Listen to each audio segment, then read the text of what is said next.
వారు నీకు చూపించిన మాదిరిని మనసులో భద్రంగా జ్ఞాపకం పెట్టుకో. అయితే మనోదుఃఖంలోంచి బయటికి రా. గాయపడిన హృదయంలోంచి దేవుడిని గాయాలు మాన్పుతానని ఆయన ఈ రీతిగా నీతో మాట్లాడుతున్నప్పుడు, లేదు ప్రభా నేను ఇలానే ఉంటాను, చీకటి గదిలో ఉంటాను, నేను అన్నం తిన్ను, నేను ఇలానే ఉంటాను, నేను ఇలా నన్ను నేను హింసించుకుంటూ నేను చచ్చిపోతాను, నేను ఏ పని చేయను, వాడు చచ్చిపోయిన తర్వాత నా ఇంట్లో వాడు చచ్చిపోయిన తర్వాత నేను ఎందుకు బ్రతికుండాలి, నేను ప్రేమించిన నా ప్రియుడు చచ్చిపోయిన తర్వాత నేనెందుకు బ్రతికుండాలి, నా ప్రియురాలు చనిపోయిన తర్వాత నేనెందుకు బ్రతికుండాలి. వద్దు దేవుని బిడ్డ, ఇది నీకు ప్రమాదకరమైన స్థితి. ఈ స్థితి నువ్వు కలిగి ఉండటం దేవునికి ఏమాత్రమూ ఇష్టం లేదు.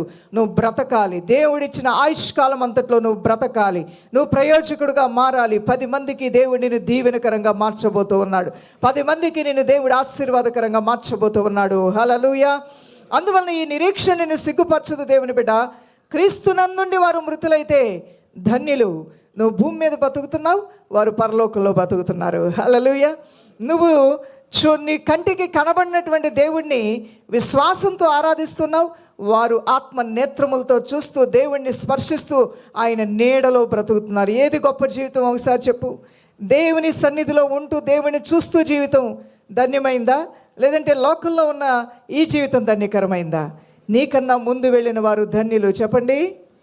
ముందు వెళ్ళిన వారు ధన్యులు. అవును, నీ ప్రియులు నీకన్నా ముందు వెళ్ళారేమో, వారు ఏమై ఉన్నారు? ధన్యులు. ఈ మాట కూడా చెప్పండి. క్రీస్తునందుండి మృతులైన వారు ధన్యులై ఉన్నారు. అందువలన దైవజనమా, మిమ్మల్ని మీరు బలపరచుకోండి. ఇంకా పాత జ్ఞాపకాలతో, ఆ మనో దుఃఖముతో, వ్యాకులతో ఉంటే, ఇప్పుడు నీ మీద ఆధారపడి ఉంది నీ కుటుంబం. ఎలా కుటుంబ జీవితాన్ని ముందుకు తీసుకుని వెళ్ళగలుగుతావు? సహాయం చేయవలసిన నీవే, పని చేయవలసిన నీవే, ప్రయత్నం చేయవలసిన నీవే, కుటుంబం అనే నామను ముందుకు నడిపించవలసిన నీవే. కృంగిపోయి కృషించిపోతే నీ కుటుంబం కుప్పకూలిపోతుంది కదా. వద్దు దేవుని బిడ్డ, ధైర్యం తెచ్చుకో. కష్టాలు అందరికీ వస్తాయి, బాధలు అందరికీ వస్తాయి. అసలు నిన్నటి దినాన్ని చెప్పాలనుకున్న నరుని జీవితం ఎలాంటిది? గడ్డి పువ్వు వంటిది, నీటి బుడగ వంటిది, ఆవిరి వంటిది, బలహీనమైనటువంటిది, దుఃఖములతో నింపబడినటువంటిది, శ్రమలతో కొట్టబడుతున్నటువంటిది, అనారోగ్యములతో బలహీనతలో ఉన్నటువంటిది ఈ మానవ జీవితంలో పోరాటాలు. చెప్పాలండి, ఈ మానవ జీవితానికి పోరాటాలు లేని బ్రతుకు నాది అన్నవాళ్ళు ఎవరైనా ఉంటే చెప్పండి. మీకు ఒకరోజు సన్మానం చేస్తాను నేను పిలిచి. నాకు పోరాటాలు లేవండి, గోల్డెన్ స్పూన్తో పుట్టాను, సిల్వర్ స్పూన్తో పుట్టాను, తర్వాత ఇంకేం స్పూన్లు, రాగి స్పూన్తో పుట్టాను, ఇత్తడి స్పూన్తో పుట్టాను, స్టీల్ స్పూన్తో పుట్టాను అన్నవాళ్ళు ఎవరైనా ఉంటే చెప్పండి. నువ్వెంతటి వాడువైనా గడ్డి పువ్వు వంటిదే నీ జీవితం అంటున్నాడు దేవాతి దేవుడు. గడ్డి పువ్వుకున్న అల్పమైన జీవితం ఉదయం వికసిస్తుంది, సాయంకాలానికి వడబడిపోతుంది. నీ జీవితం నీటి బుడగ వంటిదే. బుడగ కొంచెంసేపు అందంగా కనబడుతుంది, తర్వాత అది పగిలిపోతుంది.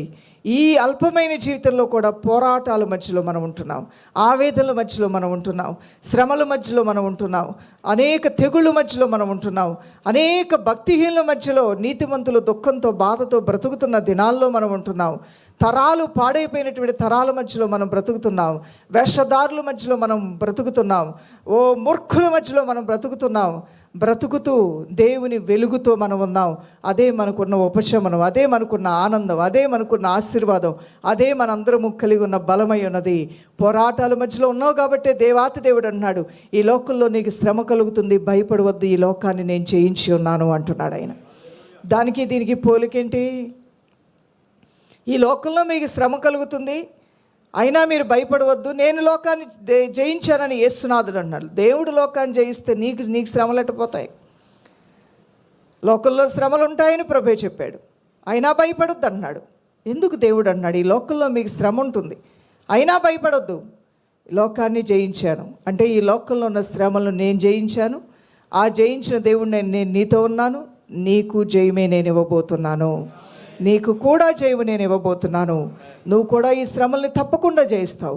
శ్రమలను చూసి భయపడవద్దు, శ్రమలను చూసి తిండి మానేయటం, శ్రమలను చూసి తొందరపాటు నిర్ణయాలు తీసుకోవటం, శ్రమలను చూసి చావాలని మనసులో తలంపులతో విసిగిపోవటం, శ్రమలను చూసి వెనకకు పారిపోవటం, ఇల్లు వదిలి పారిపోవటం, ఎగ్జామ్లో ఫెయిల్ అయ్యాయని చెప్పేసి ఆ నదిలో ఈ నదిలో దూకుతాను, ఇంట్లో ఉండను అనుకోవటం, అమ్మా నాన్న ఏదో కొన్ని నియమ నిబంధనలు పెట్టారో నేను చేయలేకపోతున్నాను కాబట్టి వాళ్ళతో జీవితంలో మాట్లాడినని అనుకోవటం, అమాయకత్వం, నీ అజ్ఞానం, ఇవి కాదు నీ యొద్ద నుంచి దేవుడు కోరుకుంటుంది. దేవుడు అంటున్నాడు, నువ్వు భయపడవద్దు, వీటన్నిటిని నువ్వు జయిస్తావు యేసునామములో. వీటన్ని నువ్వు అధిగమిస్తావు. ఓటమి అనేది అనేక జయాలకి ఒక మార్గం అని మీకు తెలుసా దైవజనమా? ఎన్నో ఓటాలు నీకు ఎన్నో అనుభవాలను తీసుకొని వస్తాయి. అందరూ ఈ లోకంలో ఒక విధమైనటువంటి ట్రెండ్ అంటారు చూసారా, ఒక ట్రెండ్ నడుస్తుంది.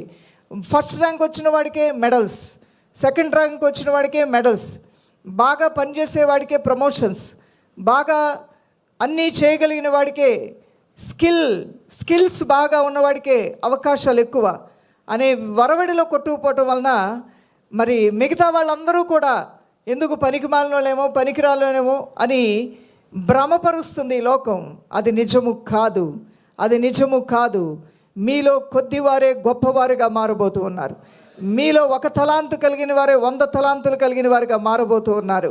మీలో ఉన్న కొద్దిపాటి సామర్థ్యమే గొప్ప సామర్థ్యం కలిగిన స్థితిలోనికి దేవుడు తీసుకొని వెళ్ళబోతూ ఉన్నాడు. హల్లెలూయా. ఏ పువ్వు అందం ఆ పువ్వుదే. తెల్లటి పువ్వుకి ఎర్రటి రంగు రావాలంటే రాదు. ఎర్రటి పువ్వు అందరికీ ఇష్టమైన పువ్వు గులాబీ పువ్వు విర్రవీగిపోతే మల్లెపువ్వు వచ్చి అన్నదంట, ఏంటంత విర్రవీగుతున్నావు, నాలాగా తెల్లగవు చూద్దాం అన్నదంట. అవగలదా? ఎందుకండి? నీకు ఎన్ని మెడల్స్ వస్తే ఏంటి? నీకు మెడల్స్ వచ్చాయి, అది నీకు పరిమితం, అది నాకు అన్వయించవద్దు. నేనే ఐఆమ్ దట్ ఐఆమ్. నేను ప్రత్యేకమైన దాన్ని, నేను ప్రత్యేకమైన వాడిని. చెప్పండి మీరు కూడా. నేను ప్రత్యేకమైన దానను, నేను ప్రత్యేకమైనటువంటి వాడును. చిన్న మల్లెపువ్వు వచ్చి నిలబడి అంటది, తెల్లగా మారు చూద్దాం, నీకు ఎన్ని మెడల్స్ వస్తే నాకేంటి, లోకమంతా నేను పొగిడితే నాకేంటి, నేను ఒక టెస్ట్ పెడతాను, నీకు పరీక్ష పెడతా. నాలాగా 1 నిమిషం తెల్లగా మారంటే తల పట్టుకొని గీరుకున్న గుండు చేయించుకున్న ఎర్ర పువ్వు తెల్లగా అవ్వలేదు.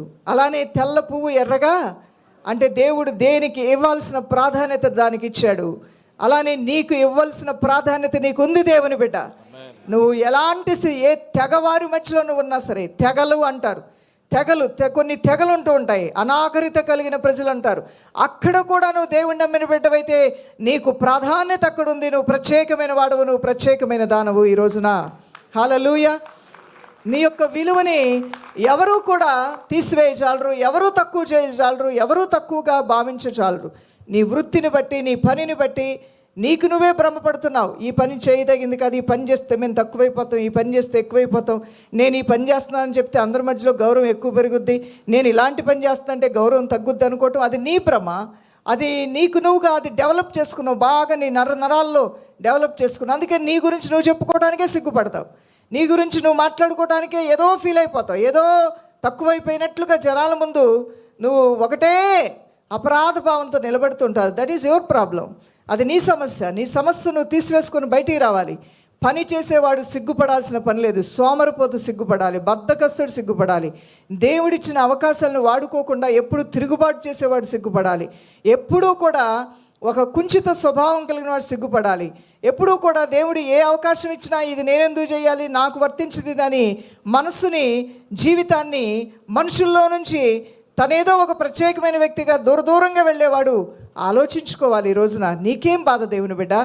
పాస్టర్ గారు ఎంత అద్భుతంగా చెప్తారు, ప్రతి ఒక్కరి వేలుముద్ర ప్రత్యేకమైందే. హల్లెలూయా.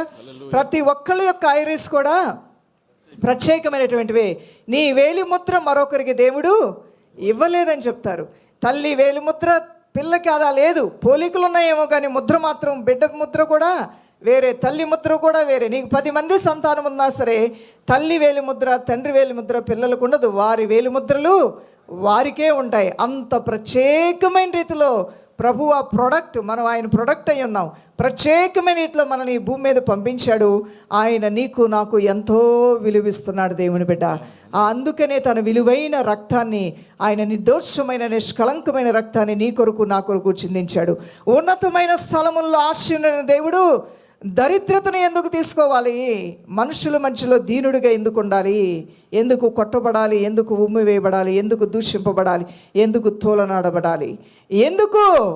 ఎందుకు ఆయన స్థానం తీసుకోవాలి? అంత మహోన్నతమైన స్థలముల్లో నివసించే మహామహిమ కలిగిన అద్వితీయమైన దేవుడు కదా. ఆయన వాక్కుకి లోకము భూమి పునాదులు అదురుతాయి కదా. ఆయన వాక్కుకి క్రింది జలముల యొక్క సముద్ర అడుగు భాగాలు కనబడతాయి కదా. ఆయన స్వరమునకు మృగములు లోబడతాయి కదా. ఆయన స్వరము విన్న వెంటనే భూమి ఈ దిక్కు నుంచి ఆ దిక్కుకి, ఆకాశం ఈ దిక్కు నుంచి ఆ దిక్కుకి అనేకమైనటువంటి ఆకాశంలో ఉన్నటువంటి అనేక కార్యక్రమాలు, సూర్యచంద్ర నక్షత్రాలే కాదు, ఆస్ట్రాయిడ్స్ ఉన్నాయి, ఇంకెన్నెన్నో ఉన్నాయి, అన్నీ కూడా గడగడ వణుకుతూ ఎస్ సార్ అంటూ ప్రభు సన్నిధిలోకి వచ్చి నిలబడతాయి కదా.